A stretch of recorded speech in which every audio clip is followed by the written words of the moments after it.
হঠাৎ করে বাপের বাড়ি এসে একদম আব্বা মাকে চমকে দিলাম। আব্বা মা আমাকে দেখে যতটা না খুশি হবে তার থেকেও বেশি খুশি হবে আমার ছেলেকে দেখে। তো যাই হোক, আব্বা মায়েদের বাড়ি এসে গেছে, আর ওই সব কথা থাক। আমি তো তোমাদেরকে আগেই বলেছিলাম যে আমার বাপের বাড়িটা তোমাদেরকে ঘুরে দেখাবো। তো চলো তোমাদেরকে আমার বাপের বাড়িটা ঘুরে দেখাই। এইটা হচ্ছে আমার বাপের সেই পুরনো বাড়ি, যে বাড়িটা আমরা ছোট্ট থেকে বড় হয়েছি। এই বাড়িটার মধ্যে অনেক স্মৃতি জড়িয়ে আছে। আর এই বাড়িটা দেখো, আমার ছেলেকে আমি এখানেই শুয়ে রেখেছি, কারণ এই বাড়িটা প্রচণ্ড ঠান্ডা, একদম মানে এসির থেকেও ঠান্ডা যাকে বলে, একদম শুলেই ঘুম এসে যাবে।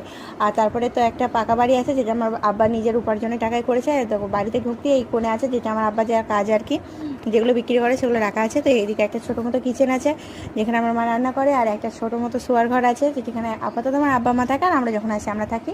তো এখনও পুরোপুরিভাবে কাজ করা হয়নি, সম্পূর্ণ প্লাস্টার অংশ বাকি আছে, তো হবে। তো আমি তারপরে একটু আইসক্রিম খেলাম, তারপরে মা রান্না করেছিল বিরিয়ানি খেলাম, তার সাথে স্প্রাইট ছিল আর নবদ্বীপের দই ছিল।